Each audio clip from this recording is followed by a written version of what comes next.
पिछले एपिसोड में हमने भगवान विष्णु को समर्पित मंदिर और इसमें विष्णु के हाथ में सारंग धनुष होने के कारण उनके सारंग पाणी रूप का वर्णन किया था। लेकिन इस धनुष के इतिहास और निर्माण के साथ जो शास्त्रीय घटना जुड़ी है, उसके लिए आज हम आपको विस्तार से धनुष निर्माण के वृत्तांत से अवगत करवाएंगे,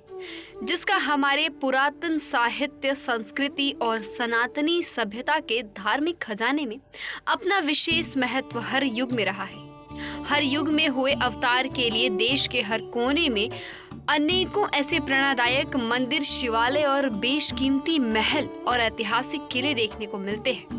जी हाँ, आज मैं आपको मंदिरों के विषय से हटकर भगवान विष्णु के धनुष के उत्पन्न होने की गाथा को विशेषांक के रूप में बतलाने जा रहे हैं, जो शायद ही आपने सुना होगा। बता दें कि ब्रह्मांड के संरक्षक भगवान विष्णु के सम्मान में इस वृतांत के इतिहास का विस्तार से महिमा मंडन करेंगे।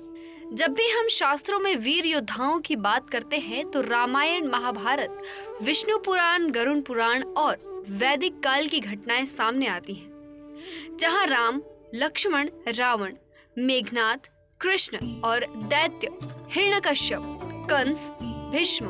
अर्जुन, कर्ण जैसे अनेक योद्धाओं ने युद्ध में जिन दिव्य शस्त्रों का उपयोग किया और उन्हें प्राप्त करने के लिए सिद्धियों की अनेक कथाएं हमारे शास्त्रों में मिलती हैं। लेकिन सबसे ज्यादा चर्चा यहाँ शिव धनुष की होती है, जिसे श्री राम ने स्वयंवर के समय तोड़ा। उस शिव धनुष का नाम पिनाक दिया गया था और महाभारत काल में अग्निदेव ने जो धनुष अर्जुन को दिया, उस धनुष को गांडीव के नाम से जाना जाता है। जबकि मान्यता है कि कृष्ण के पास भी सारंग धनुष आया, लेकिन ये तीनों धनुष एक ही काल में, एक ही स्थान पर, एक ही शिल्पकार ने और एक ही बांस से बनाए, जिसके बारे में चलिए जानते हैं इन तीन दिव्य धनुषों का निर्माण कैसे हुआ। हालांकि शास्त्रों की पौराणिक कथाओं में बताया गया है कि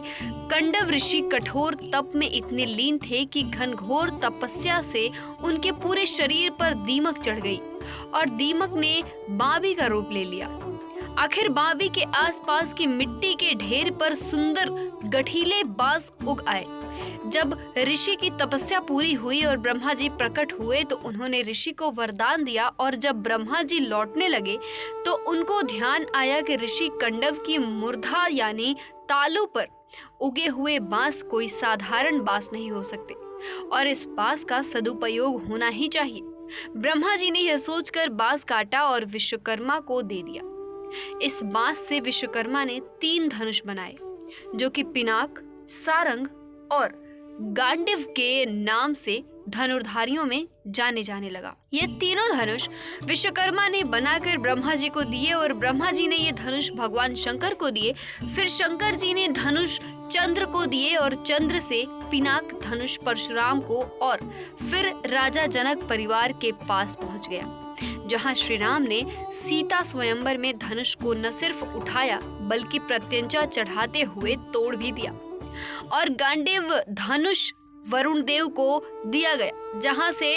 अग्निदेव उसे ले गए और अर्जुन ने इसे अग्निदेव की तपस्या करके वरदान स्वरूप प्राप्त कर लिया। जबकि सारंग धनुष भगवान विष्णु के पास ही रहा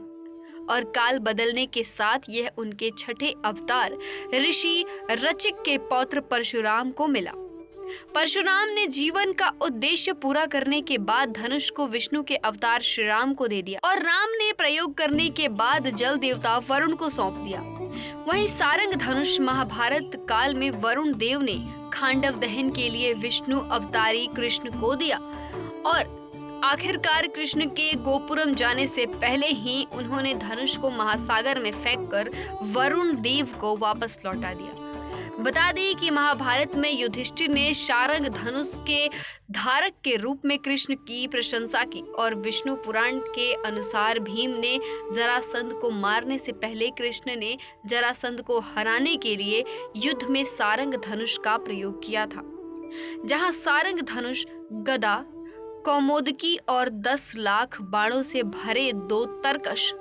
श्री कृष्ण के लिए स्वर्ग से प्रकट हुए थे और बलराम के लिए हल और गदा सौनंद प्रकट हुए थे। जिससे दोनों भाइयों ने मिलकर जरासंध को हराया और बाद में भीमसेन ने जरासंध को बीच से पकड़कर फाड़ दिया था, जिसका जिक्र